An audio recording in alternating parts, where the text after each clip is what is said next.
মায়ের হাতের রান্নার স্বাদই অন্যরকম। আসসালামু আলাইকুম বন্ধুরা, তোমরা কেমন আছো? আশা করি ভালো আছো। আমিও আলহামদুলিল্লাহ অনেক ভালো আছি। আমি আজ রান্না করব আমার মায়ের হাতের বেগুন দিয়ে মলাই মাছের চচ্চড়ি। আমি অনেকবার ট্রাই করছি আমার মায়ের হাতের রান্নার মতন করার জন্য, কিন্তু একদিন পারিনি। আসলে মায়ের হাতের স্বাদই অন্যরকম। মায়েরা ছেলে মেয়ের জন্য অনেক যত্ন সহকারে রান্না করে। মা হচ্ছে আল্লাহর দেওয়া সবচেয়ে বড় নিয়ামত, ছেলে মেয়ের জন্য সবচেয়ে বড় উপহার। আসলে মা শব্দটা খুব ছোট হলেও মা যে কি জিনিস, যার মা নেই সে শুধু মাত্র বুঝে যে মা কি জিনিস।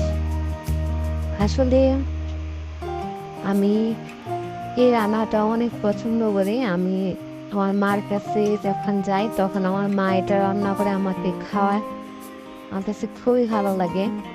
আজকে আমি এটা ট্রাই করব। যদিও মার মতন রান্না করতে পারবো না, তাও আজকে ট্রাই করব মার মতন করার জন্য। গাইস, যদি আমার ভিডিওটি ভালো লাগে অবশ্যই লাইক শেয়ার কমেন্ট করতে ভুলবে না। প্রথমে আমি মাছগুলোকে বেগুনের সাথে ভালো করে মশলা দিয়ে মাখিয়ে নিব। অবশ্যই তেল দিয়ে মাখিয়ে নেবেন, আর যদি কাঁচামরিচ টমেটো থাকে অবশ্যই দিয়ে দিবেন। আমার কাছে ছিল না তাই এটা আমি দেইনি। এখন আমি কড়াইটা ভালো করে গরম করে নিব। গরম করে তারপর তেলটা ঢেলে দিয়ে তেলটা যখন একদম গরম হয়ে যাবে তারপরে আমি মাখানো মাছগুলো ঢেলে দিব। অবশ্যই কড়াইটা ভালো করে গরম করে নিতে হবে। উপরে যখন তেলের মধ্যে ধোয়া উঠবে তখন আমি মাছগুলো দিব, কারণ মাছগুলো অনেক ছোট। যদি আমি ভালো করে কড়াইটা গরম করে নিই, তেলটা গরম করে নিই, তাহলে মাছটা লেগে যাবে না। তারপর আমি একটু পানি দিয়ে ভালো করে নেড়ে ঢাকনা দিয়ে ঢেকে দিব। 5 মিনিট পর পর উঠিয়ে হালকা হাতে উঠিয়ে দিব যাতে মাছগুলো ভেঙে না যায়।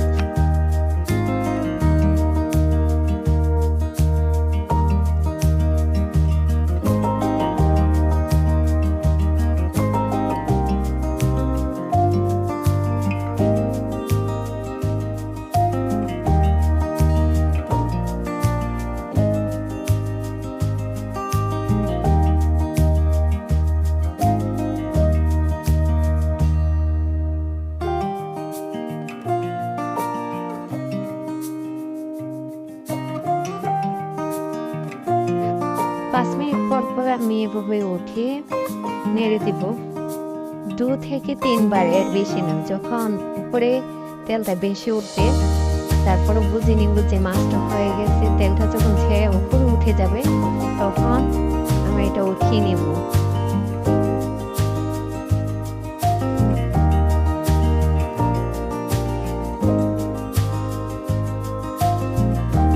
দেখুন কত সুন্দর তেলটা উঠে এসেছে। এরকম তেলটা যখন ভেসে উঠবে তখন আমার রান্না কমপ্লিট। আমি আর 5 মিনিট রেখে উঠিয়ে নিব।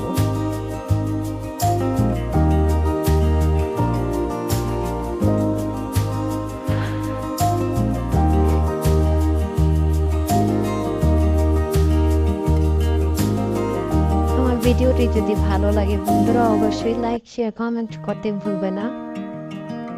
এই যে আমি এখন উঠিয়ে নেব। যে ফাইনাল লুক।